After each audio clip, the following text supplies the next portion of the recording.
Are you about to do with it? Former location of house from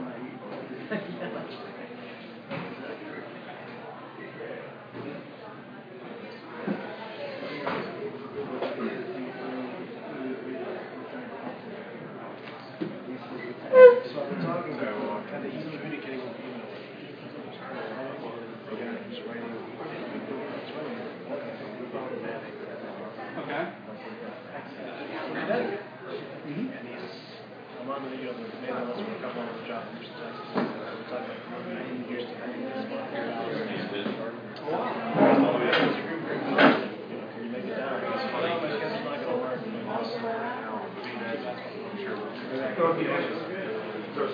Yeah, at least to make the introduction.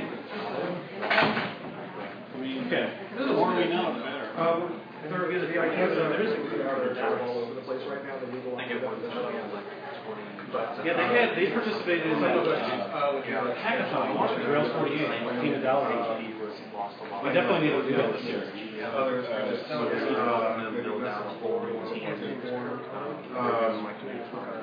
Oh yeah,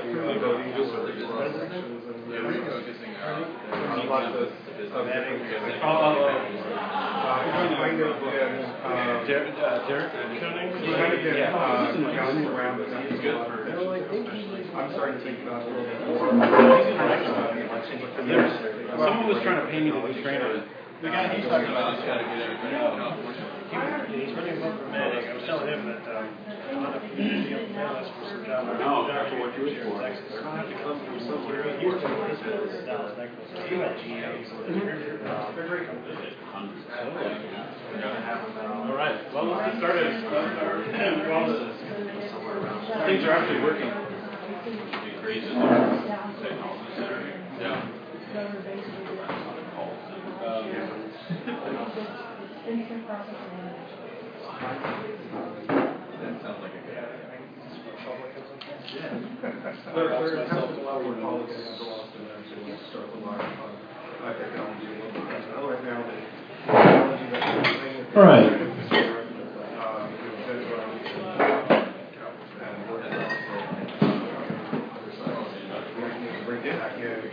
We have an interesting mesh of high-tech and low-tech with Quartz and wireless HDMI, but I think it's all working now.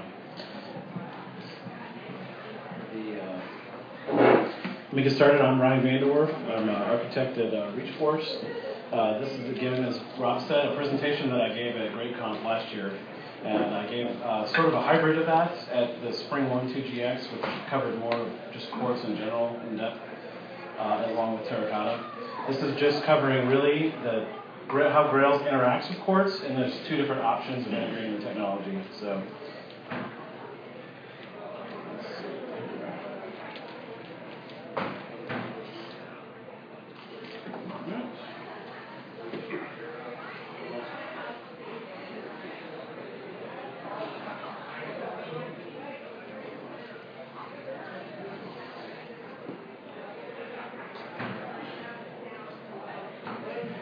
A little bit about my background. I'm not going to ramble on about it, but it's just this standard slide deck stuff that you have at these conferences. All right. So we're going to cover some Quartz basics for those of you who aren't really familiar with Quartz. How many people here use Quartz or have used it before? So if you're doing any kind of batch scheduling, it's kind of been the de facto thing for a number of years in the Java world. And I know there's other people doing this kind of stuff with RabbitMQ and things like that now, even JMS. But one of the easiest things to do has been Quartz. And Terracotta acquired that group or company, so it's kind of all actually run by the same group now. Even though Quartz still has its own separate website, it's really a subsidiary of the Terracotta company, which does a lot of other clustering stuff with big memory and stuff like that. We talk about the reasons of clustering. We're going to talk about JDB Store, which is just database clustering. And I'm going to talk about Terracotta Open Source Edition, how to get that working. So you don't even need to pay any money for this stuff. It's all there for you for free. And then a couple just basic design patterns. And I've got a quick demo of using a Grails 2 app with that. What is Quartz? Again, it's a open source Java API is a schedule for system distributed jobs. So if you want to distribute a bunch of work across multiple computers pretty easily, you can create a Quartz job, and that job can then run in a Quartz engine running wherever. And it's up to the clustering abilities of it to decide which servers run which jobs. It's got really great Grails support. Since probably 1.0, there's been Quartz support for it. You can just, in Grails, create a class with the ending in the word job, and that will assume it's a Quartz job. And at that point, you can add schedulers and things like that into that. You can go over that real briefly. It's got great community support, large usage. Anyone using Java doing scheduling has probably at least heard of Quartz. The community support, I also took over maintenance of the Spring source maintained, and I'm not a Spring source person, of the Quartz plugin for Grails after the Spring conference last year. Mostly out of I wanted things to happen and no one else had time to do it, so I upgraded the Quartz plugin to work with a newer version of Terracotta, which meant using Quartz 2.x instead of 1.8, where it had been stuck at a number of years. So I'll talk about the grails-quartz plugin. Is what this is the primary one. There's two of them out there, so I'll kind of cover both and what's good or bad about both of them. Now, it used to only work with Quartz 1.8. That's since changed as of probably about 3 months ago.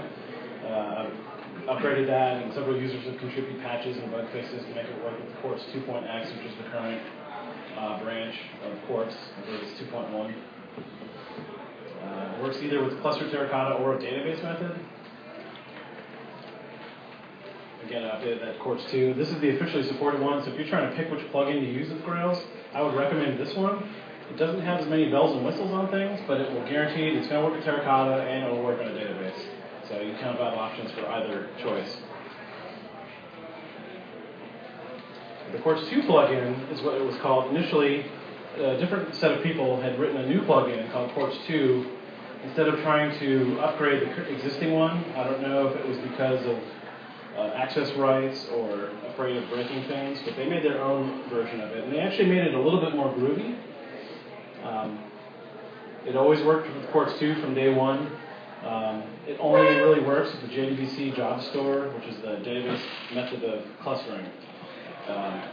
Due to a bug in Terracotta that I come across, it doesn't really work with Terracotta, and that's because Terracotta assumes one of the interfaces is always a certain envelope glass, and it bombs out inside Terracotta. So there's actually this bug open here, and you can check the status of it on their website. It's scheduled to go into Quartz 2.2. But the cool thing about this plugin is, though, it's got a Groovy-based jobs detail class. So instead of sort of wrapping the Java class, it's got a completely Groovified one, which gives you a little more flexibility.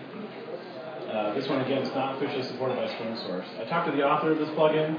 He wants to integrate the two, but we haven't figured out a good way to really do it yet, because this job detail class here, the fact that it's a Groovy class, makes it not work with Terracotta. So combining them would have some losses until this bug here is fixed. So probably we're going to hang out until they release Quartz 2.2 before we integrate both projects into one.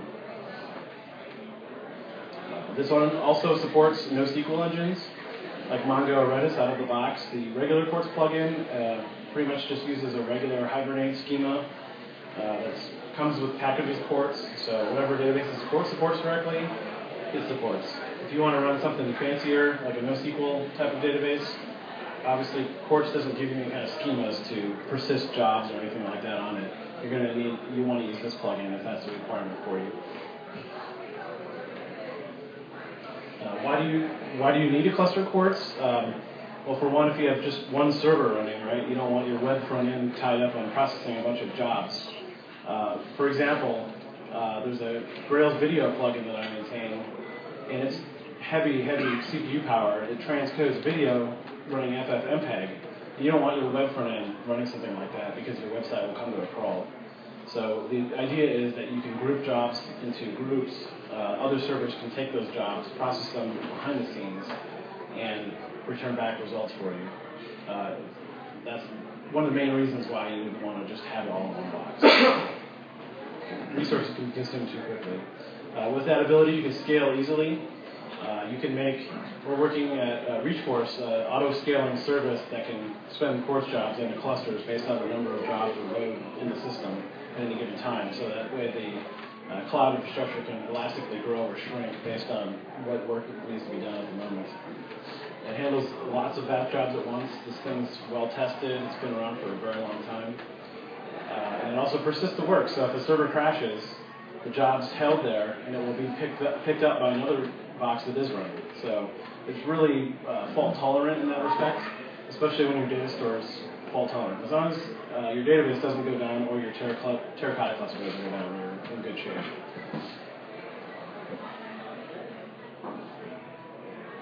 Here's an example of how to use Quartz here. We've got this nomenclature is actually obsolete. I need to update this.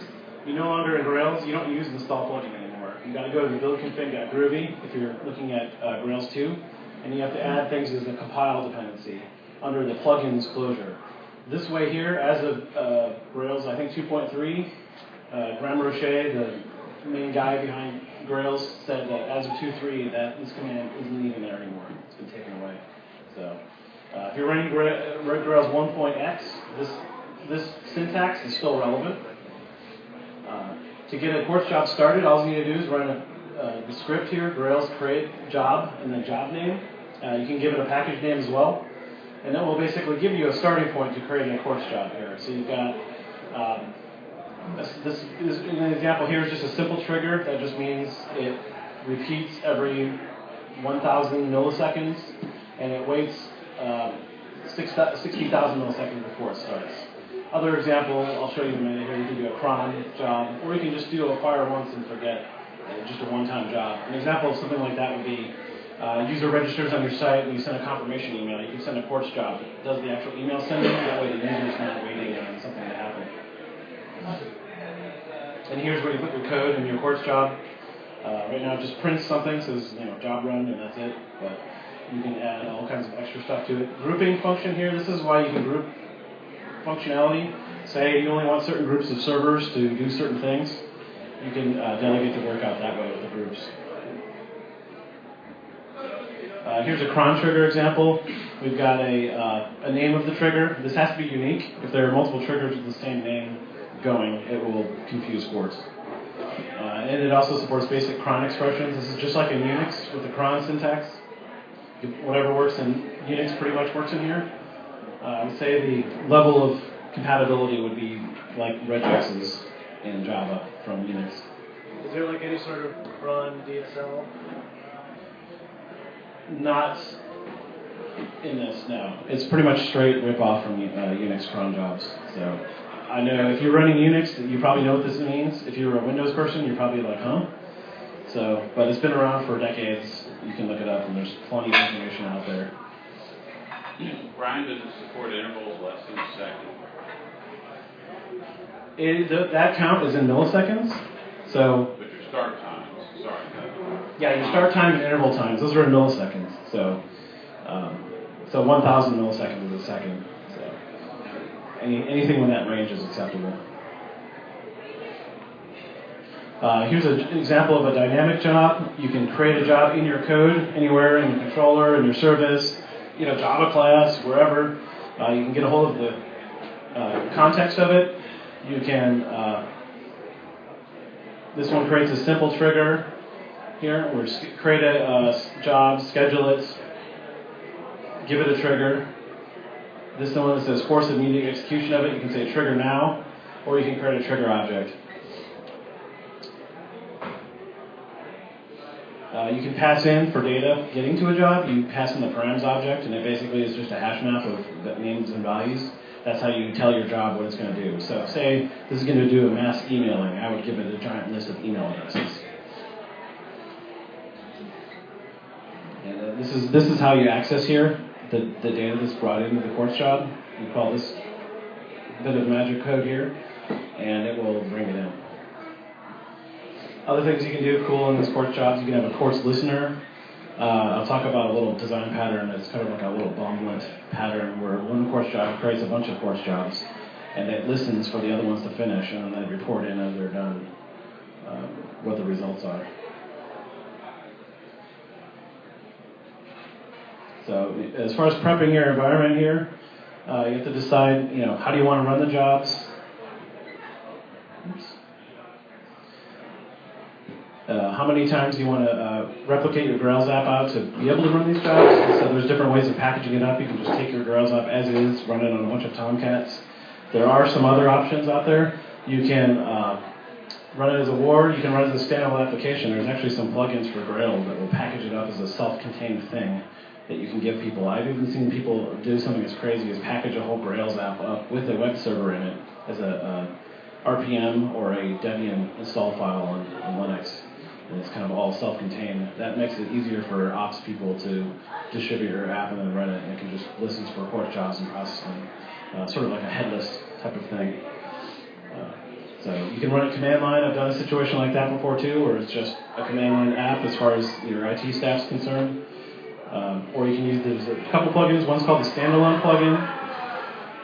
Or you can make a custom standalone here. Here's some GitHub project on how to get that. It'll help you package your app up for you in a self-contained unit with the web server and everything already in it.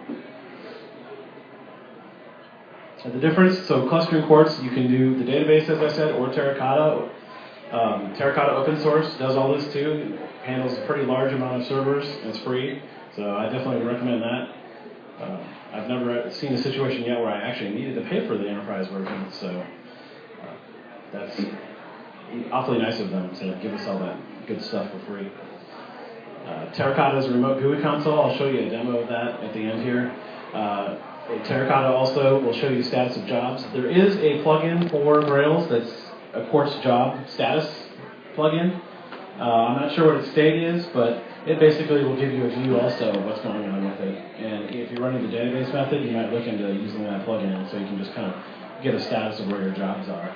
But the cool thing about the Terracotta one is in the console, I'll show you, you can actually pause the jobs, suspend the jobs, and then resume the jobs. In case something's gone awry, you can suspend all activity until you can figure out what's going on. If you ever need help with Terracotta getting it running, their Terracotta.org has a forum on it. They're pretty responsive there, even if you're not paying for it. I had pretty good luck with it. If you're running any of these, make sure on all your servers running Quartz that you have some kind of time server synchronizing the clocks. So if you're running Unix, you need NTPD, and you need to use the same time source also. Make sure they're all in sync. I've actually been as careful on AWS to do this with NTPD, and I missed a few boxes so they're not syncing to the exact same time source. And I've been playing with a new service called Boundary. It does real-time reporting on all your cloud instances, and it actually showed me about 5 instances I had out of 70 where the clocks were still off by more than 60 seconds. So it even mattered not just having a time server, making sure they're all synchronized with the same time server. So the clocks will start drifting off, especially in a virtualized environment. The JDB job store clustering is, again, the database method. You specify that in the Quartz config file. You tell it, I want to use this class. That's the default kind of mode. The default mode actually is just the in-memory persistence of that. It means if the server goes down, all the jobs are lost. There's no persistence of the job data or anything. The JDB job store persists the data at least, and it will make sure, as long as your clocks are in sync, that different servers pick up different units of work and run them. You can basically, if you download Quartz, and inside of Quartz, you'll see that there's actually the schema is included. You can give that to your DBA if you don't have access to it and create all of the schema that sets this up. And this works with grails-quartz or Quartz 2 plugins. So this is kind of a guaranteed way it'll work no matter what. If you want the least amount of moving parts to cluster Quartz jobs, this will do it for you. The Terracotta clustering is a little more advanced. There's no database whatsoever. When you just install Terracotta, it has a sort of a NoSQL database built into it. It will sync between up to one main Terracotta server and a hot spare. So if the server goes down, it'll fail over to the other one. And the free version will do that. If you had so much load, I would imagine it would be thousands of nodes. you would need the enterprise version where you can have multiple active cluster heads.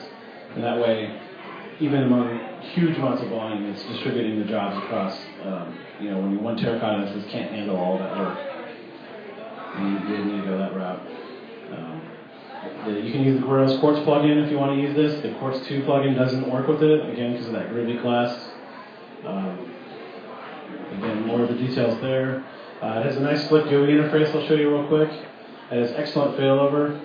So it's got a hot spare you can always keep running. And I have been running this on AWS since December, and I've yet to actually fail over the second Terracotta instance. It's pretty solid stuff. And then also, if you're running Terracotta, you get free Hibernate caching. You get HTTP session caching if you set that up with Tomcat or WebSphere, JBoss, so most of these common web servers will do session clustering as well. I have a separate talk that I have on that about using Terracotta and clustering your web apps as far as session data persistence. So I won't get into that here. Again, the open source edition is free, so it's great for small to medium installs. And I would consider a large install is probably over 1,000 nodes plugged into it. To get set up here, you can use the latest Terracotta. Before this, we actually had to use an older version of Terracotta. Now that restriction's been lifted, now that the grails-quartz plugin's been updated. And all you need to do otherwise to get started is you create a quartz.out properties, put that anywhere in your conf folder or anywhere that's in the path. I believe the conf folder on Grails 1.x is not actually in the class path. So you would need to just put it under the source Groovy or source Java vector tree. Starting with Grails 2, they fixed that, and it's, you can put it here, which is a nice place to put stuff. It doesn't make sense to put config files here, but that's what you had to do in earlier versions of Grails. Here's a sample config file of what it looks like. This is give it a name basically for the scheduler. Every time you do clustering though with nodes, as long as you have this set, it'll auto-name them for you, so you don't need to worry about name collisions when multiple nodes are reporting in. It'll create a unique ID for each one. You can create a thread pool if you want to throttle how much load a server is. Maybe you have a mix of servers and they're all different strengths. You can have an externalized Quartz config file and then set the maximum thread count to limit the amount of work. Here's where you set the job store. So if you're running the database one, you would use the database class, the JDBC store, or you use this class here for the Terracotta one. And also another thing, if you're running Terracotta, you need to tell it where to get to the Terracotta config file. Both the server and all the clients share the same config file, so they need to be synchronized. And it actually has a check in it. If the config files don't match up, it will yell at you and not start. So that's something that, in our case, what I use is an S3 store on Amazon. I put the config file out there, and I have all the other machines mounted using S3FS, so they can see it. Running Terracotta is really easy. Download the Terracotta. You don't need to use this URL anymore. You can just go grab the latest one.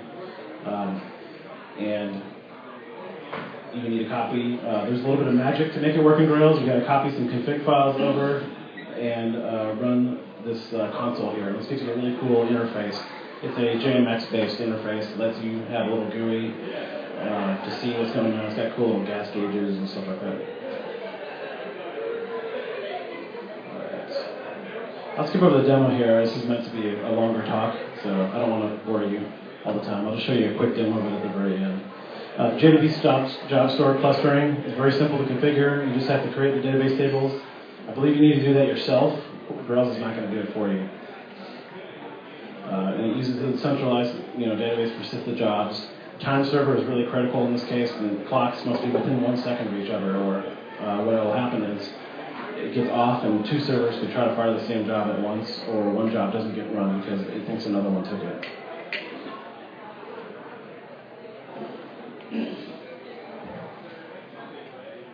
Here's a sample config file. It's basically just say, is cluster true? Tell it how often it checks the database. If it misfires, how long it's going to wait to try again. And this is the job store class that you give it right here, job store TX. And whatever database driver you're using, you can pick there. This example, we're using Oracle, but it'll run fine with MySQL, Postgres, any of those things.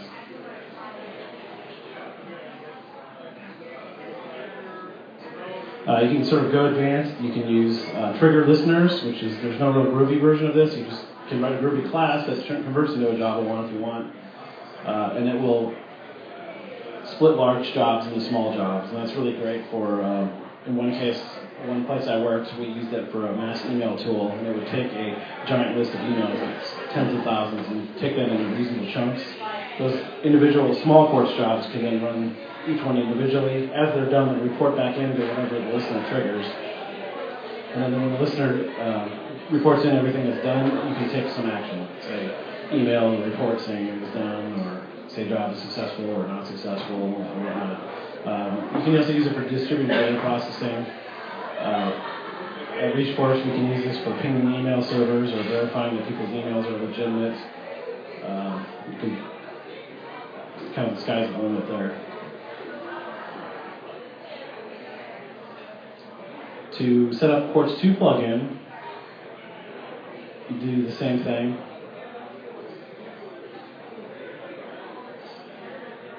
Okay.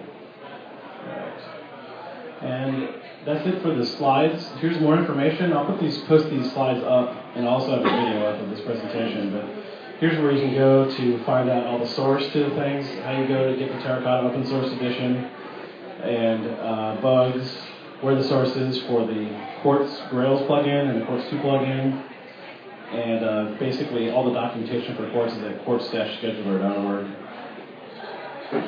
Feel free to contact me on Twitter or email, or make a comment on my blog if you have any questions about the stuff, and I'll do my best to help you out. Also, if you do find a bug in the Grails Quartz one, you can send a pull request on GitHub, and I can merge that in for you and make a release.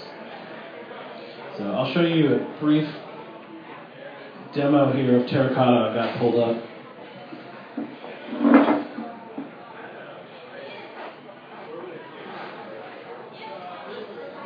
So here's Terracotta. It's got this cool little console here. And you can see it's got EH cache support, it's got Hibernate second level cache support, and it gives you statistics and things like that, how effective your caches are being. Oh, I'll talk about it. I just have a demo app running that basically does nothing but fires a Quartz drive over and over again. So there's really not a whole lot of cool lines to do. And it'll actually take all your collections and queries and entities and hibernate and cache those as well here. The cool part is the Quartz plugin. If you have that configured right, this little thing lights up. If it's not, it stays dark. See, I don't have web sessions enabled, so it's black. I can't pick it. I can go in here and see what jobs are running. So I just made this job called test job, and you can see all this time it's fired, and it just keeps running over and over again. I've got a cron job that runs every so often. You can see that one's triggered and running. And I can go into any of these jobs, and I can actually browse what they're doing. And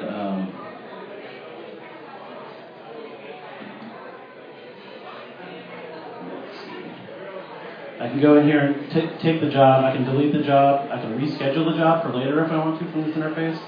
So an IT person could interject in the middle of this if they need to take servers down or whatnot. They could actually pause these jobs, and then resume them, or trigger them again, or reschedule them, or just delete them. Say something's gone haywire with the developer's code and you need to stop it. You can,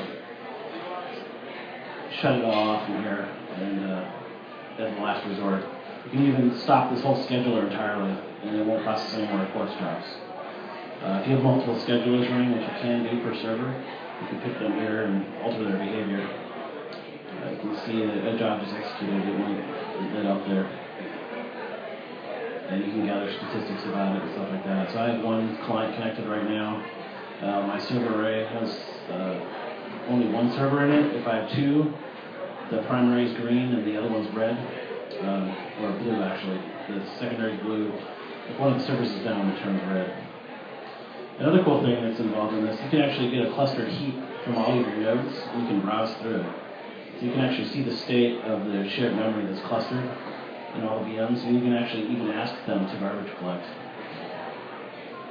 So you can see what's going in here exactly. So some lazy developer is shoving a bunch of objects in the session, and it's taking the server down. You can find out what the heck they put in it, and go yell at them. Say, why are you putting the kitchen sink in the session? It's not good.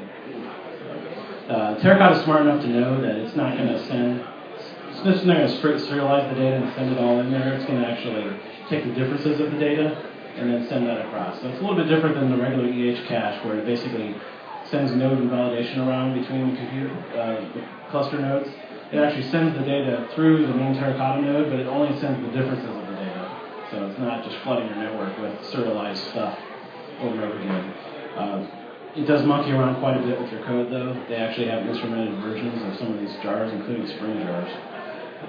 If you're doing really funky stuff, you might need to actually use. I've actually had some problems in the older version of Terracotta with web flows in Spring and misbehaving. So if you have problems with that, I would check out their forums and see if there's anyone that can help you. You can also post, if it's Grails related, post on the Grails user list. That's a great place to get questions. I usually monitor and other people do. And that's about it. So, does anyone have any questions about this stuff? No? Alright, well, thank you. Check it out, play around with it, and let me know how it works out for you. If you're curious. Thanks.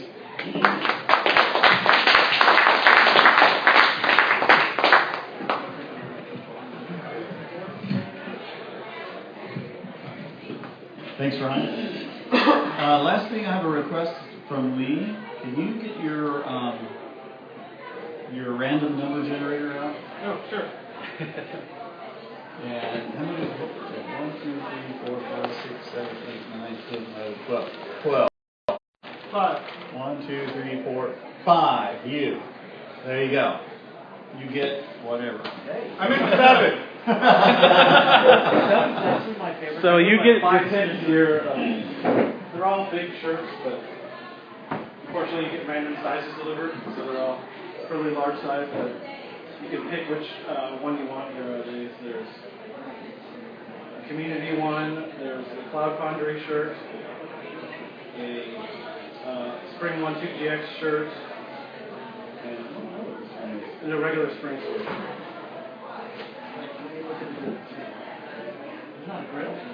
I know, there's not. These, I got these last year at the Spring Conference, and they have a Grails University that does training, and they're the ones that actually give out Grails shirts. They're the ones I've ever seen. Check it back. No, they're all the same. And make sure you grab some of the stickers and the you did? You buttons got on right the back table too? before you leave. Yeah, they're just random around. stuff. They're like, you can't give it back, and you can't explain it. Yeah. Thank you. We also have buttons and stickers over here from Spring Source. Feel free to help yourself with those. Do you want to do another giveaway? How about another random number, Lee? All right, let's do it again. 112 and 5 doesn't count this time. Yeah, throw another one. Let's do another one. You're doing my We're actually out of that. Why are you like Okay. And the answer is 6. yes. Did you vote yourself? 12. 12. 12? Tom.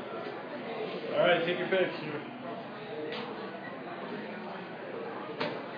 Spring Source, a 2010 Spring 1.2 GX that's vintage. Still in the bag. Wow. I was like, I had that shirt already. I got that like 3 years ago. You could look like you can take. You can. They're all like 2XLs, I think. They're all big. Yeah. Heavyweight. I want to thank everybody for showing up tonight. And one final request, please, please, please, if you have any idea what you would like somebody present here, speak up. Let us know. We'll go find this person. Or we'll just make Ryan do it. All right, thanks everybody.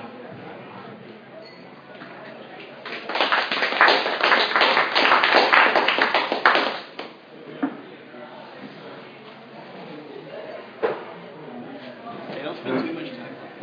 Hey, I'm just looking at the size. You're really shopping this. Yeah, they're all the same, I think. 2XL. I had some other. I had a. The only other one they gave me was a medium. Like a. Yeah, which I couldn't wear. And then so just give it a hot wash. Yeah. Hot dry and shrink. It'll make sense. I think the Cloud Finder shirt is actually cool. The what?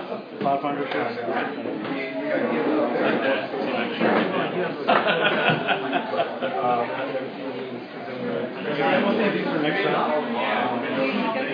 I